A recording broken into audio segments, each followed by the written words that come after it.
What's up, YouTube? MCool40 here, bringing you guys another Therio gadgetness video. It's going to be number 2 in my Reinnovating the Gadget segment. This time I'm going to be discussing the plant matchup, which plants are becoming really big right now. But before I go on, I have to give a shout out to Naturally Scaled. Link to him is going to be down here in the description. He's getting out of the game of Yu-Gi-Oh! And he wants to get rid of as much of his stuff as he can. So you guys, if you want to go buy some stuff, go check him out down here and annotation up here as always. But first off, gadgets are an anti-meta deck, blah blah blah blah blah, and plants and quick draw are both basically the exact same deck, except for quick draw but minus the quick draw. So yeah, it's the exact same crap. So Raikou does not cause a decently placed problem, I guess.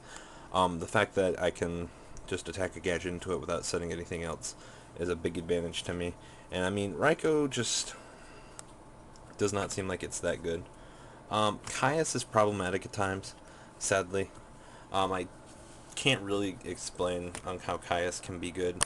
He just tries to force +1s. And the biggest problem with Caius for gadget players is when Caius comes down, they target the gadget, and then you bottomless.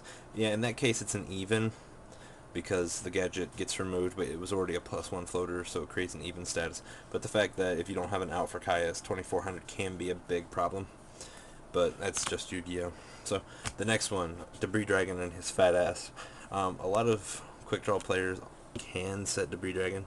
I'm pretty sure that they don't do that a lot unless their hand is absolute garbo. But Debris Dragon's the +1 engine. The fact that we can oppress it and Divine Warning it is good in itself, and we can Book a Moon it, but the fact that Debris Dragon, when we don't have those outs, it just causes problems for us, and it's utterly sad when they're just like, herp derp, I'm going Black Rose with tokens. The tokens do slow down gadget players a lot more than you've got to realize. So Debris Dragon just leads to massive pluses, and as an anti-meta player, you have to stop this card before it starts going to town. Titanium, this isn't much of a problematic card as it would seem, because a standard meta player standard anti-meta player will play anywhere from probably 4 to 6 monster destruction cards for gadgets. And Titanium, when they bring it out, yeah, it's got a huge ass and it's a lot of attack points, but it's not really much of a problem to run it down. And I'm not really worried about Titania when it hits the field. It's just like, okay, I can smash it now. You wasted all your lone fires. Cold Wave, see the X-Saber matchup for how good this card is. It's utterly sad that one card can devastate the entire game of Yu-Gi-Oh! So much. Dandelion, here's where the problem herein lies. Banisher, Oppression, Solemn Warning, keep this thing out of your way. As soon as they get Dandelion, they're good to go. This is the whole heart of the quick draw deck, and if you can stop this card from coming out, then the plant matchup becomes 4 times easier, and then you just have to worry about using your monster destruction cards to get over Debris Dragon's fat ass, which, like I said before, it is fucking huge. A lot of decks right now in the meta are playing this.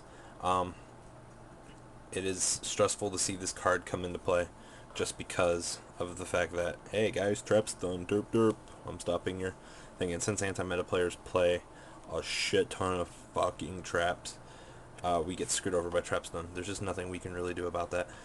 If trap stun goes off, just save your Book of Moons for the time that's right. And I mean, after all, you should be playing this card right now. Tomas Miharis and a few other people have told me that this card is absolute shit, but the jump results are proving that this card is still seeing play, so there's just nothing they can do about it. So Trap Stun and Cold Wave are inevitable unless you want to waste a judgment to try to live, but it's not worth it. Pot of Avarice, as a gadget player, yeah, you're gonna have +1s as well, and so are they, but Pot of Avarice is their outlet, and the same thing, if you can stop Dandelion, then Pot of Avarice isn't much of a problem. Card Trooper, this one random card causes a lot of problems for the matchup just because of the fact that it can go up to 1900 beat stick and just run around and do stuff. But the fact that we can contact with Cyber Dragon with it to stop it from going off is very, very good as well. And that's why Card Trooper is just not the best thing against us, and we can prison it so it doesn't go off. So yeah, Card Trooper's not much of a problem. And then the all famous quick draw. which leads to the debris loop, the dandy loop, the Druid Warrior loop, and every other fun loop in the game that involves just going Druid Warrior. So it's definitely a overall good card. It's starting to see less play now that Debris Plan is starting to pick up speed. But overall, I would say that the plant deck is a decent matchup for a Gadget player, especially as soon as the side deck comes into play. We bring in the Noblemans, more Monster Destruction, Fossil Dynas, good stuff like that.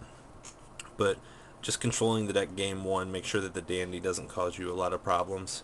If Dandy does come out, try to get Manisher on the board as soon as possible. Use Thunder King and DCK to stop Synchros, stop Debris Dragon, Cyber Dragon, run over the defense monsters. Try to play a little bit more conservatively, because when they explode, you don't want 3 back rows on the field to die. And especially when Black Rose comes out, Starlight Road becomes a little bit more useful, especially when you sideboard in a copy. So that's my take on the plant matchup. I would probably say it's maybe a 7 out of 10.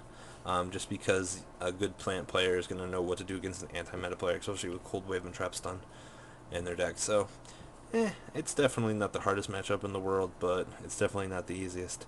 So yeah, go check out Naturally Skilled down here. Go buy some stuff from the guy so we can finally retire from this game.